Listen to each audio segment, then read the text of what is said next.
오늘 우리에게 주시는 하나님의 말씀입니다. 신명기 15장 1절에서 11절 말씀입니다.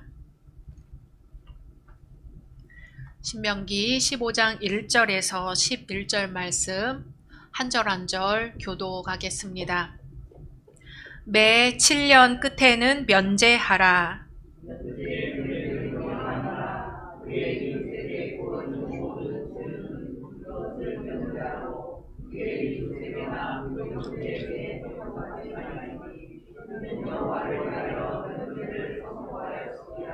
이방인에게는 네가 독촉하려니와 내 형제에게 구워준 것은 내 손에서 면제하라.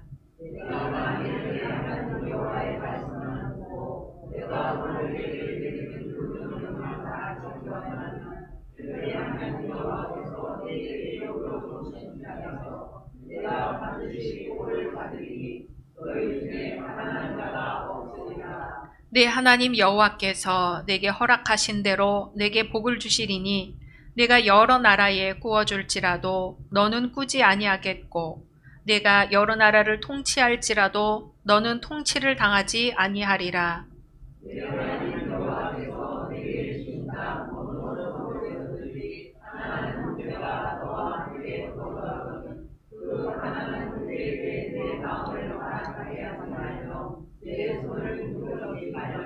반드시 네 손을 그에게 펴서 그에게 필요한 대로 쓸 것을 넉넉히 구워주라.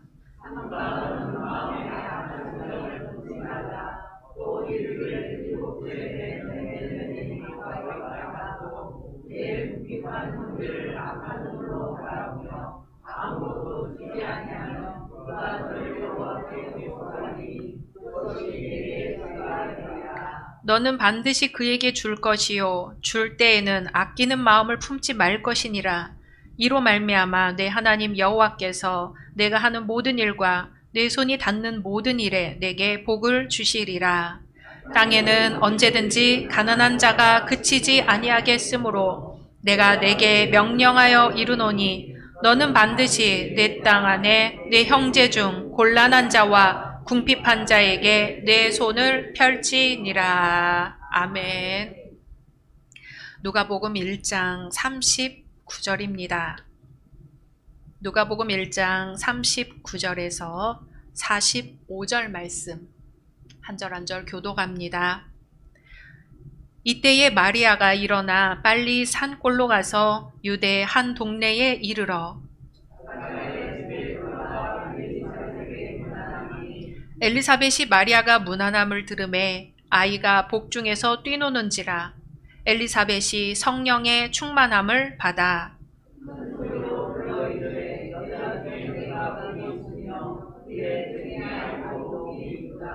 내 주의 어머니가 내게 나아오니 이 어찌 된 일인가.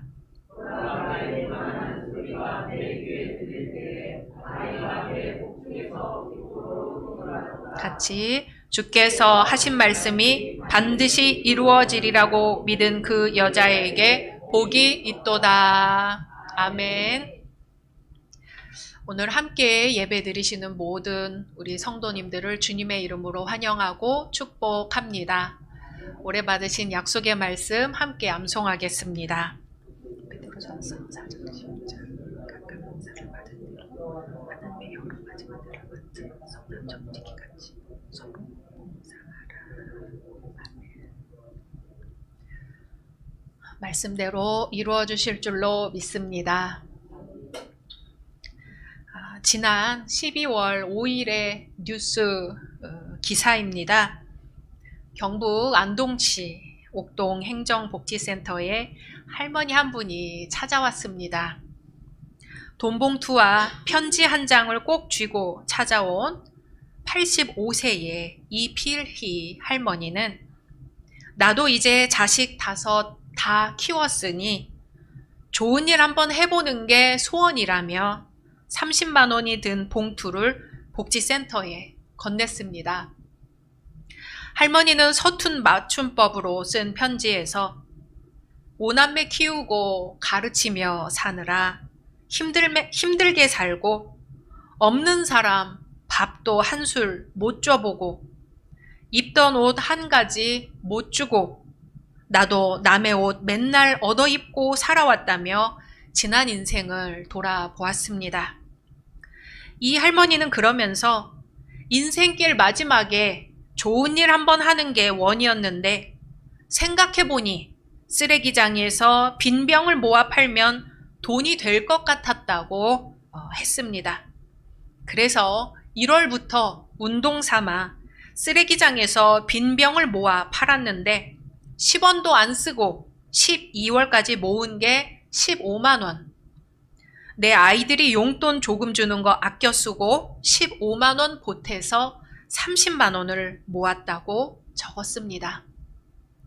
할머니는 작은 돈이지만 내 인생의 처음이고 마지막으로 불우한 어린이한테 써보고 싶다며 동장님이 알아서 잘 써주시면 감사하겠다. 복지관 한글 공부로 배운 글이라 말이 안 되는 게 있어도 잘 이해해 달라며 편지를 마무리했습니다. 할머니는 지난 2017년부터 지역 근로자 복지관에서 한글을 배우면서 남에게 도움받은 만큼 베풀고 싶다는 생각을 하게 된 것으로 알려졌습니다. 이피리 할머니가 기독교인인지 아닌지는 알 수가 없습니다. 그러나 그 나눔의 정신만큼은 기독교의 이웃 사랑의 정신이 분명합니다. 오늘 신명기서의 말씀은 안식년 제도에 관한 말씀입니다. 이웃 사랑의 정신이 나타난 제도지요. 우리나라에서는 학계와 교계에서 이미 안식년 제도가 시행이 되고 있습니다. 6년을 근무했다면 제7년째에는 쉬면서 재충전할 기회를 제공하는 것이지요. 오늘 신명기 15장 1절의 말씀은 이렇게 시작합니다. 1절 같이 읽을까요? 시작. 매 7년 끝에는 면제하라. 아멘. 무엇을 면제하라는 걸까요? 자세한 내용이 2절에 이어집니다. 같이 읽습니다. 면제의 규례는 이러하니라. 그의 이웃에게 구워준 모든 체주는 그것을 면제하고 그의 이웃에게나 그 형제에게 독촉하지 말지니 이는 여호와를 위하여 면제를 선포하였음이라. 아멘. 오늘 성경 본문에 이 성경의 제목이 있어요. 빚을 면제해주는 해라고 되어 있습니다. 이 사항은 이방 사람에게는 해당하지 않고 동족에게만 해당합니다.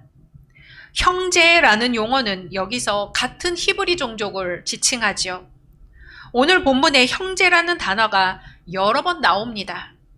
형제라는 말은 같은 어머니 뱃속에서 나온 자식들 사이를 가리키는 말이죠. 같은 형제끼리는 오늘날에도 서로 돕고 삼촌, 이모가 조카들 옷도 사주고 또 더 넉넉한 경우 조카들 학비도 대주고 그렇습니다. 꿔주는 것이 아니라 형제니까 기꺼이 그런 마음을 갖는 거지요. 오늘 말씀은 같은 히브리 민족끼리는 형제이니 안식년에 빚을 면제해 주라는 말씀입니다. 이방 사람에게는 빚 면제 규정이 적용이 되지 않습니다. 히브리 민족을 한 공동체로 했을 때 범위가 상당하지요. 한 민족 전체를 대상으로 해서 안식년 제도를 지킨다는 것이 결코 쉬운 일이 아닙니다. 오늘 읽은 1절에서 11절까지의 본문 속에 가난한 사람 또는 궁핍한 형제라는 말이 총 6번이 나옵니다. 그러니 오늘 말씀은 가난한 사람에게 어떻게 하라는 말씀인가요? 8절 이어서 읽습니다. 8절 시작. 반드시 내 손을 그에게 펴서 그에게 필요한 대로 쓸 것을 넉넉히 구워주라. 아멘. 넉넉히 구워주라는 거예요. 그런데 면제해주는 7째 해가 가까이 왔을 때 인색한 마음이 들 수 있다는 거죠. 그래서 내년 되면 7째 해라 면제해주는 해인데 내가 못 받을 것 같은데 이걸 꾸어줄까 말까, 이 고민하는 사람의 마음까지 오늘 말씀에 들어 있어요. 가진 사람의 입장에서는 꾸어주고도 돌려받지 못하는 상황이니 난감할 수밖에 없습니다. 그런데 이런 경우 가난한 사람이 하나님께 호소하면 꾸어주지 않은 사람이 죄인이 된다는 겁니다. 9절 이어서 읽습니다. 삼가 너는 마음에 악한 생각을 품지 말라. 곧 이르기를 일곱째 해 면제년이 가까이 왔다 하고 내 궁핍한 형제를 악한 눈으로 바라보며 아무것도 주지 아니하면 그가 너를 여호와께 호소하리니 그것이 네게 죄가 되리라. 아멘. 그러니까 가진 사람이 인색한 마음이 들지라도 꾸어주라는 겁니다. 그럴 경우 하나님이 주시는 게 있습니다. 10절입니다. 너는 반드시 그에게 줄 것이요 줄 때에는 아끼는 마음을 품지 말 것이니라. 이로 말미암아 내 하나님 여호와께서 내가 하는 모든 일과 내 손이 닿는 모든 일에 내게 복을 주시리라. 아멘. 아깝다는 생각 없이 꾸어줄 경우 모든 일에 하나님의 축복을 받게 될 것임을 보여주고 있습니다. 결론적으로 한 공동체에서 가난한 이들을 돕는 것은 하나님의 명령이니 그대로 시행하라는 것이죠. 그렇게 되면 하나님이 꾸어주는 사람이 하는 모든 일과 그 사람의 손이 닿는 모든 일에 복을 주신다는 말씀입니다. 이러한 면제년의 규정이 당시 얼마나 실효를 거두었을지는 알 수가 없습니다. 그러나 오늘 말씀으로 미뤄보면 당시 빚 면제를 해줘야 할 만큼 부채 문제가 심각했음을 알 수 있는 것이죠. 우리나라도 선거철만 되면 농어민 부채 탕감이나 무슨 지원이니 하면서 이슈로 내걸고는 합니다. 세계 경제 장관들이 모이면 제3국의 부채 탕감이 논의되곤 하는 것을 볼 때 사람들이 경제 활동을 시작한 이래 부채 문제는 끊임없이 등장했던 것 같습니다. 우리나라 농민들을 생각해 보면 고대 이스라엘도 다르지 않았을 것으로 보입니다. 땅을 가진 농민들이 농사를 짓기 위해 농사 자금을 빌려와 농사를 짓기 시작하는 것이죠. 당연히 추수한 다음에 그 열매를 거두어 갚겠다고 합니다. 그런데 그 해에 홍수가 나거나 가뭄이 들거나 병충해를 입으면 농민들은 어쩔 수 없이 빚을 지게 되는 거죠. 그러다 고리대금업자에게 빚을 못 갚고 땅을 내주고 유랑생활을 하게 되는 겁니다. 그러니 가진 자가 인색한 마음을 품지 말고 손을 펴서 가난한 이웃을 도와야 한다는 것입니다. 그러면 하나님이 꾸어준 자에게 복의 복을 더하신다는 말씀입니다. 얼마나 많은 사람들이 면제년이 가까우면 꾸어준 것을 받지 못할 것을 뻔히 알면서도 이러한 하나님의 약속을 믿고 선뜻 꾸어주었을까요? 그런데 놀라운 사실은 밑 빠진 독에 물 붓기로 다시 받을 생각 없이 남에게 도움을 준 이들이 그 몇 배로 더 받았다는 것이 역사의 현실이기도 합니다. 오늘날과 같이 사회보장제도가 되어 있지 않은 구약시대에 주님은 가난한 자를 형제라고 하십니다. 가난한 자 역시 하나님의 자녀라는 것이지요. 가난의 문제를 법이나 제도로 다 해결할 수 없기 때문입니다. 모든 사람이 하나님의 자녀임을 잊지 않고 손을 펴서 나눈다면 그 공동체는 무너지지 않고 계속해서 이어질 수 있습니다. 오늘날 우리에게 땅은 부의 축적의 대상이 되었습니다. 집은 사람이 사는 곳이 아니라 투자하고 투기하는 대상이 되어버렸습니다. 가진 것에 대한 집착은 자기 대에 끝나지 않고 자손들에게까지 대물림됩니다. 그러나 대림절을 보내면서 아기 예수님을 기다리는 우리에게 오늘 신명기서의 말씀은 땅은 하나님의 것이며 인간은 단지 나그네에 불과함을 말씀합니다.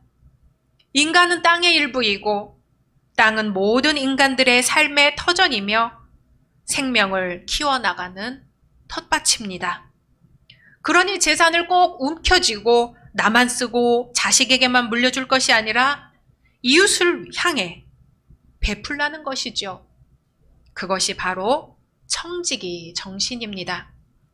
청지기란 주인이 맡긴 것들을 주인의 뜻대로 관리하는 위탁 관리인을 말합니다.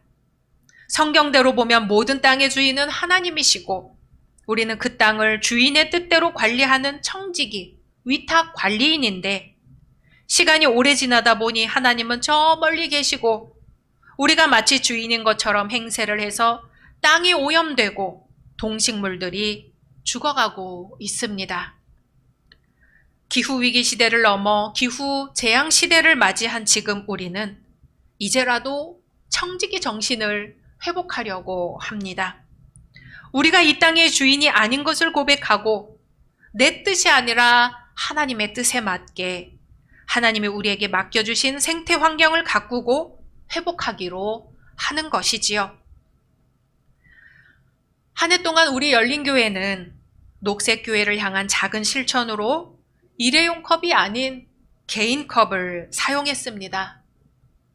어디 내놓기도 부끄러운 정말 작은 실천이었지만 이 한 가지를 넘어가기가 정말 힘든 일이었습니다. 힘든 이 과정에 함께 해오신 우리 성도님들께 감사드립니다. 우리 열린교회는 이번 성탄절 트리 장식을 기존에 하던 방식이 아닌 재활용품을 이용한 장식을 했습니다. 우리 사진 한번 보실까요? 우리 로비에 있는 크리스마스 트리입니다.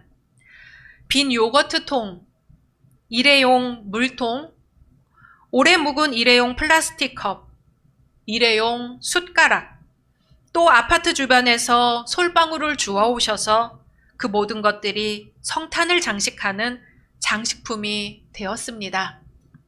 장식품 비용을 아끼려고 시작한 건 아니었는데 재활용품을 활용하니까 비용이 거의 들지 않았습니다.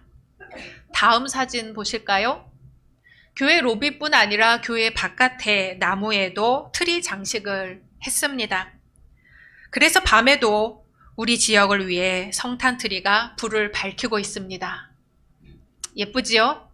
네, 밤에 저렇게 빛나고 있습니다. 처음엔 재활용품이 과연 성탄 장식이 될까 하는 생각이 있었죠. 저는 아이디어만 냈는데 우리 성도님들이 더 좋은 아이디어를 내주셔서 이토록 아름다운 성탄 트리가 되었습니다. 기후위기 시대의 녹색교회를 향한 우리의 작은 움직임이 결국은 우리 가정을 바꾸고 우리 지역사회를 바꾸고 우리 나라를 바꾸는 원동력이 될 것입니다. 성탄 트리 장식에 함께 해주신 우리 모든 성도님들께 감사드립니다. 우리는 지금 아기 예수님을 기다리고 있습니다. 아기 예수님이 우리에게 오신다면 우리는 주님을 알아볼 수 있을까요?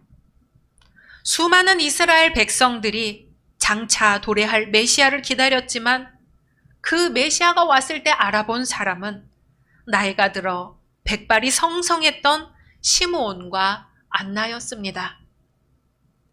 오늘 말씀에 그 메시아를 기다리고 알아본 사람이 또 나옵니다. 바로 엄마 뱃속에 있던 세례 요한과 엄마인 엘리사벳이죠. 가브리엘 천사는 마리아에게 엘리사벳이 임신한 지 6개월이 지났다고 말했습니다. 또 마리아가 메시아를 잉태하리라는 놀라운 소식도 전했지요.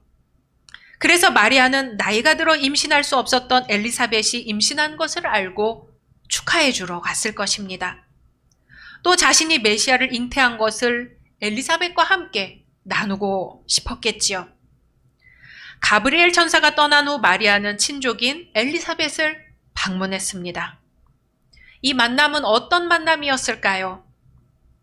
마리아와 엘리사벳의 만남은 첫째로 기쁨을 나눈 만남이었습니다. 이 기쁨은 엘리사벳 태중에 있던 세례 요한에게도 전해졌습니다. 누가복음 1장 41절 말씀 같이 읽습니다. 엘리사벳이 마리아가 문안함을 들음에 아이가 복중에서 뛰노는지라 엘리사벳이 성령의 충만함을 받아. 아멘. 이어서 44절 읽습니다. 보라, 내 문안하는 소리가 내 귀에 들릴 때에 아이가 내 복중에서 기쁨으로 뛰놀았도다. 아멘. 기쁨을 함께하면 배가 되고 슬픔을 함께하면 반이 된다고 하지요. 마리아와 엘리사벳의 만남이 바로 그랬습니다. 우리 열린 성도님들의 성도의 교제가 마리아와 엘리사벳의 교제와 같기를 소망합니다. 하나님의 약속을 믿고 기다렸기에 그 안에 기쁨이 있었습니다. 마리아와 엘리사벳의 만남은 둘째로 성령 충만함을 받은 만남입니다. 엘리사벳이 마리아와 만났을 때 성령의 충만함을 입고 기쁨으로 찬양한 노래가 나옵니다. 43절입니다. 내 주의 어머니가 내게 나오니 이 어찌 된 일인가. 아멘. 성령 충만함이 없이는 결코 이와 같은 고백을 할 수 없습니다. 고린도전서에 성령이 아니면 누구든지 예수를 주시라 할 수 없다고 했지요. 엘리사벳은 성령의 인도로 마리아에게 잉태된 아이가 약속된 메시아, 곧 그 주님임을 알았습니다. 그래서 내 주의 어머니라고 한 것이죠. 이처럼 성도들의 교제에는 성령 충만함이 있어야 합니다. 우리 열린 성도님들의 성도의 교제가 마리아와 엘리사벳의 교제와 같기를 소망합니다. 마리아와 엘리사벳의 만남은 셋째로 복을 빌어주는 만남이었습니다. 엘리사벳은 마리아에게 여자 중에 내가 복이 있다고 했고 내 태중의 아이도 복이 있다고 했습니다. 또 주께서 하신 말씀이 반드시 이루어지리라고 믿은 그 여자는 복이 있다고도 했습니다. 우리 열린 성도님들의 성도의 교제가 마리아와 엘리사벳과 같이 서로 복을 빌어주는 교제가 되기를 소망합니다. 마리아와 엘리사벳은 예수님을 기다렸던 사람들이죠. 이 땅을 구원하러 오실 분을 간절히 기다렸습니다. 하나님의 약속을 굳게 믿었습니다. 그렇기에 그 만남이 기쁨의 만남이요, 성령 충만함을 입은 만남이요, 복을 빌어주는 만남이 되었던 것입니다. 우리 열린 성도님들의 교제가 이와 같기를 소망합니다. 우리의 교제가 안식년 제도와 같이 세상의 가난한 이들, 궁핍한 이들, 마음이 외로운 이들, 몸이 약한 이들에게 소망이 되기를 소망합니다.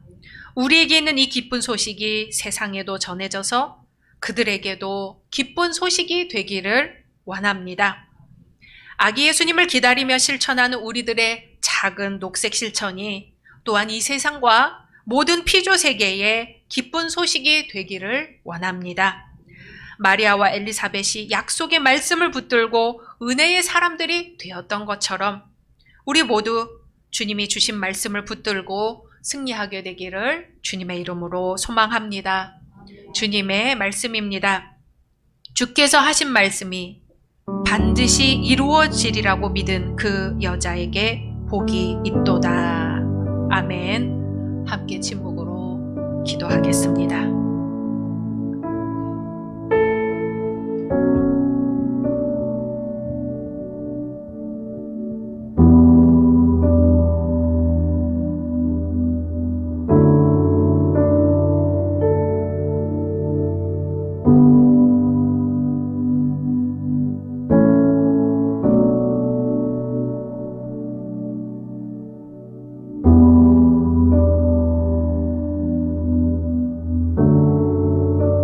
주님, 아기 예수께 경배하러 왔던 동방의 박사들처럼 예수 그리스도의 오심을 맞이할 준비를 하게 하옵소서. 주의 말씀에 순종하여 냉수 한 그릇을 나눌 줄 알고 강도 만난 이웃의 상처를 싸매주는 사마리아 사람이 되게 하옵소서. 사랑의 손을 내밀고 나눔의 손을 내밀고 섬김의 손을 내밀게 하소서. 마리아와 엘리사벳의 만남을 우리에게도 허락하시어 우리가 이 세상을 사는 동안 주님을 만난 듯 기쁘고 성령 충만하여 복을 나누게 하소서. 예수님의 이름으로 기도드립니다.